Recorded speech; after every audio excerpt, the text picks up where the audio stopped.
Memang benar, aku gelisah, sangat-sangat gelisah pada waktu itu. Dan sekarang pun masih. Namun mengapa kalian menyebutku gila? Rasa sakit menajamkan indraku, bukan melemahkannya. Apalagi membuatnya tumpul. Dan dibandingkan yang lainnya, indera pendengaranku lah yang paling tajam. Aku mendengar semua hal di langit dan di bumi. Aku mendengar suara di neraka. Bagaimana aku bisa disebut gila? Dengarlah, kalian akan tahu betapa warasnya dan betapa tenangnya aku menceritakan kepadamu seluruh kejadiannya. Sulit menceritakan bagaimana mula-mula gagasan itu menyusup di benakku. Tapi begitu masuk, ia memburuku siang malam. Tidak ada niat dan dendamku. Aku mencintai orang tua itu. Ia tidak pernah berbuat salah kepadaku, juga tidak pernah melukai hatiku. Emasnya pun tak kuinginkan. Kupikir yang menjadi persoalan adalah matanya. Ya, matanya. Salah satu bola matanya menyerupai mata burung pemangsa, biru dan berselaput. Setiap kali ia menatapku, darahku terasa beku, dan sedikit demi sedikit, secara berangsur-angsur, aku membulatkan hatiku untuk membunuhnya, sehingga terbebas selamanya dari sergapan mata burung pemangsa itu. Disinilah pangkal soalnya. Kau menganggap aku gila. Semua orang gila pasti tidak tahu apa-apa. Namun kau akan melihat bagaimana aku melakukannya. Kau akan melihat betapa cerdiknya aku menyelesaikan pekerjaanku. Begitu rapi, terencana, dan kemudian berpura-pura tidak tahu apa-apa.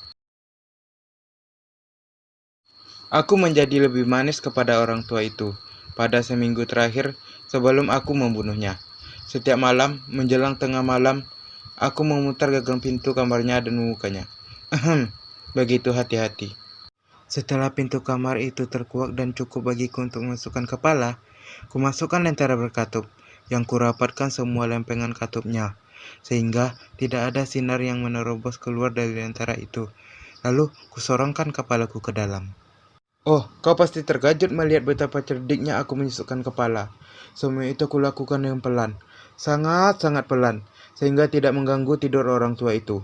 1 jam penuh aku berusaha agar dapat dengan leluasa melihat orang tua itu berbaring di ranjangnya. Nah, bisakah orang gila melakukan pekerjaan secerdik ini? Dan ketika kepalaku sudah leluasa, aku membuka katup penutup lentera dengan hati-hati. Begitu hati-hati, jangan sampai engsel katupnya berderit. Aku membuka seperlunya saja, cukup agar seberkas tipis cahaya bisa menerangi mata burung pemangsa itu. Dan pekerjaan seperti ini kulakukan selama 7 malam berturut-turut.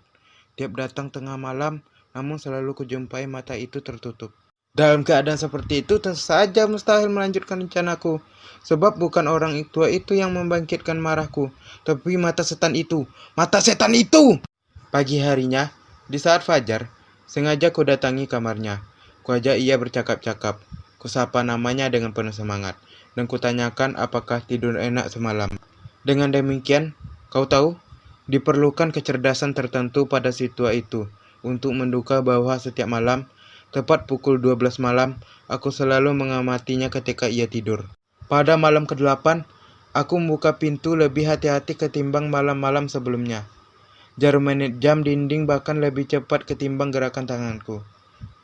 Baru pada malam itu aku merasakan begitu besarnya kekuatanku, begitu cerdiknya akalku. Hampir tidak bisa aku menahan luapan perasaan menangku, membayangkan diriku sendiri sedang menguakkan pintu, sedikit demi sedikit, dan orang tua itu bahkan tidak pernah berhayal tentang apa yang kulakukan dan apa yang kupikirkan. Aku terkejut dengan lintasan pikiran ini, dan mungkin ia mendengar suaraku, sebab tiba-tiba ia menggerakkan tubuhnya seperti orang terkejut. Sekarang kau pasti berpikir aku akan mundur. Tidak, kamarnya gelap pekat, jendelanya tertutup rapat, dan karena itu aku tahu bahwa ia tidak melihat pintu kamarnya terkuak. Dan aku terus saja mendorong daun pintu itu sedikit demi sedikit. Aku menyusupkan kepalaku ke celah pintu, dan sedang membuka katup lentera ketika jempolku tiba-tiba selip dan mengetuk lempengan penutup lampu. Dan si tua itu bangkit dari ranjangnya. Siapa itu? Aku mematung di tempatku tanpa mengeluarkan sepatah kata pun. Dalam 1 jam, aku sama sekali tidak bergerak. Dan selama itu pula aku tidak mendengar ia merebahkan tubuhnya lagi. Ia tetap duduk di ranjangnya dan mendengarkan. Seperti aku, malam demi malam, mendengar detak jam kematian di dinding. Tiba-tiba ku dengar erangan yang muncul karena teror kematian dari orang tua itu. Seperti suara lemah orang tercekik. Suara yang muncul dari dasar jiwa yang diteror kengerian. Aku kenal sekali dengan suara itu. Beberapa malam, tepat tengah malam, di saat dunia terlelap, suara itu bangkit dari dadaku, menusuk-nusuk dengan gaungnya yang mengerikan. Sebuah teror yang menggelisahkan. Aku kenal betul suara itu. Aku tahu apa yang dirasakan orang tua itu, dan turut berduka atas kemalangannya. Meskipun dalam hati aku tertawa. Aku tahu bahwa matanya tidak pernah lagi terpejam sejak ia dikejutkan oleh suara yang membangunkannya. Rasa takutnya tumbuh semakin besar. Ia mencoba menenangkan diri, tapi tidak bisa. Kemudian ia yakinkan diri sendiri. Tidak ada apapun, hanya angin di cerobong asap, hanya tikus yang merayap, atau hanya jangkrik yang mengerik. Ya, ia mencoba menenangkan diri dengan dugaan-dugaan seperti itu. Tapi sia-sia, sebab maut yang menguntitnya diam-diam kini telah mengepung korbannya dengan bayang-bayang hitam. Dan efek muram bayang-bayang yang tidak tampak itulah yang menyebabkan ia merasakan kehadiran kepalaku di kamarnya.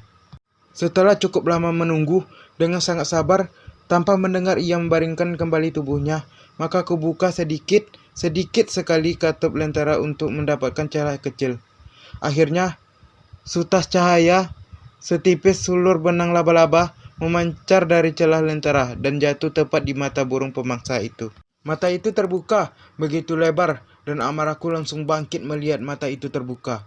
Jelas sekali kulihat sepasang mata biru dengan selaput yang mengerikan, yang menusukkan hawa dingin di sumsum tulangku.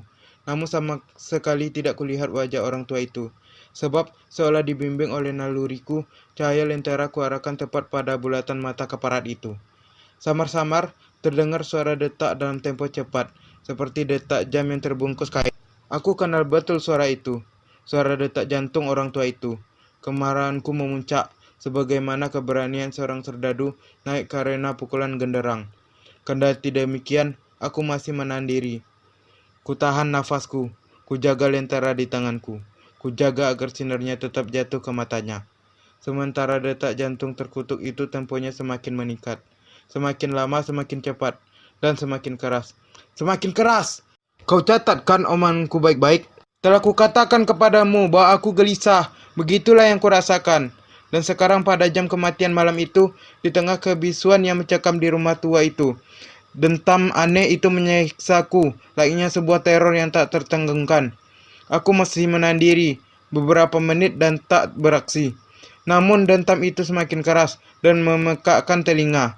Haha, sudah tiba waktu bagi si tua. Dengan teriakan keras, aku membuka semua katup lentera dan melompat ke dalam kamar. Hiya, iya, hayya!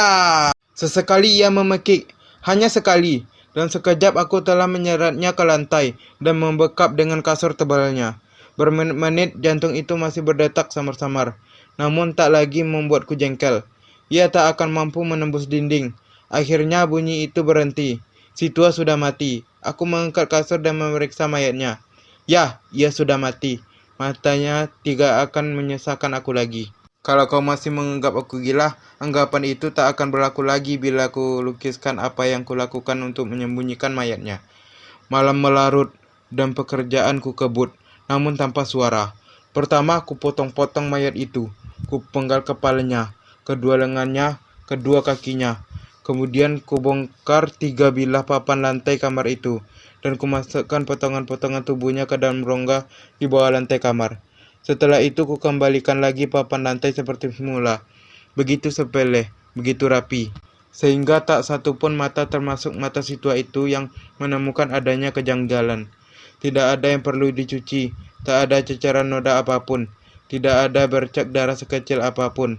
Aku sangat waspada terhadap semua itu, dan bak mandi sudah menampung semuanya. Haha! Jam 4 pagi semua pekerjaanku selesai. Hari masih gelap seperti tengah malam. Bersamaan dengan dentang lonceng jam, terdengar ketukan di pintu depan. Kubuka pintu, 3 orang lelaki masuk. Mereka memperkenalkan diri dengan sangat sopan sebagai petugas-petugas kepolisian. Seorang tetangga mendengar pekik semalam, menduga ada tindak kejahatan. Ia kemudian melapor ke kantor polisi, dan mereka, para polisi itu, ditugasi untuk melakukan penyelidikan atas kecurigaan si tetangga. Hahaha, aku tersenyum saja. Apalagi yang perlu ditakutkan? Dengan ramah kupersilahkan mereka masuk. Pakai itu kataku keluar dari mulutku di saat mimpi. Lalu kujelaskan kepada mereka bahwa si orang tua sedang tidak di rumah, dan kubawa mereka melihat-lihat seisi rumah. Kupersilahkan mereka memeriksa dengan teliti.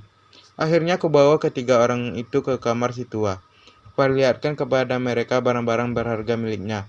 Semua aman, tidak tercolek sedikit pun. Dengan kepercayaan diri yang melambung, aku mengusung kursi-kursi ke dalam kamar dan meminta mereka untuk melepas lelah di tempat itu. Sementara aku sendiri, dalam gelegak keberanian karena kemenangan yang sempurna, meletakkan kursiku tepat di atas tempat aku menyimpan mayat korban. Para petugas merasa puas, perlakuanku meyakinkan mereka. Mereka duduk sementara aku menjawab pertanyaan-pertanyaan dengan keseharian yang real. Tapi sebentar kemudian, aku merasa parasku memucat dan berharap agar mereka segera pergi. Kepalaku pening, dan aku merasakan dering di telingaku. Namun mereka tetap duduk dan bercakap-cakap. Dan itu lama-lama menjadi lebih jelas, terus-menerus dan semakin jelas. Aku mencoba berbicara lebih keras untuk mengusir perasaan itu. Namun dering itu terus saja dan semakin pasti. Sampai akhirnya aku sadar bahwa dering itu bukan di dalam telingaku. Parasku, aku yakin, semakin memucat, namun bicaraku lebih fasih dan lebih lantang. Tapi suara itu bangkit. Apa yang bisa kulakukan? Kudengar suara lemah, samar-samar, detak dalam tempo cepat, seperti detak jam yang terbungkus kain. Napasku tersengal, namun para petugas itu tidak mendengarnya. Bicaraku lebih cepat, lebih meyakinkan. Namun bunyi keparat itu semakin kuat. Aku bangkit dan mendapat segala topik pembicaraan yang sepele, dalam nada tinggi dan gerak tubuh yang kasar, tapi bunyi itu terus menguat. Mengapa mereka tidak mau pergi? Aku mondar-mandir dengan langkah panjang dan menghentak, seolah merasa terganggu oleh pemeriksaan yang mereka lakukan. Tapi bunyi keparat itu terus menguat, terus menguat. Ya Tuhan, apa yang bisa aku lakukan? Aku meradang, aku meracau, aku mengutuk. Kuangkat kursi yang kududuki dan kuampaskan benda itu ke lantai papan. Namun kegaduhan itu bukan apa-apa. Suara itu semakin kencang, semakin kencang, semakin kencang. Para petugas tetap melanjutkan percakapan seperti tidak terjadi apa-apa. Bagaimana mungkin mereka tidak mendengar? Demi Tuhan, tidak, tidak. Mereka juga mendengar, mereka curiga, mereka tahu. Mereka pasti sedang mencemooh ketakutanku. Cara lain kurasa jauh lebih baik dari siksaan seperti ini. Cara lain apa yang lebih bisa ditanggungkan daripada pelecehan seperti ini? Aku tidak kuat lagi melihat senyum pura-pura mereka. Aku merasa bahwa aku harus berteriak atau mampus.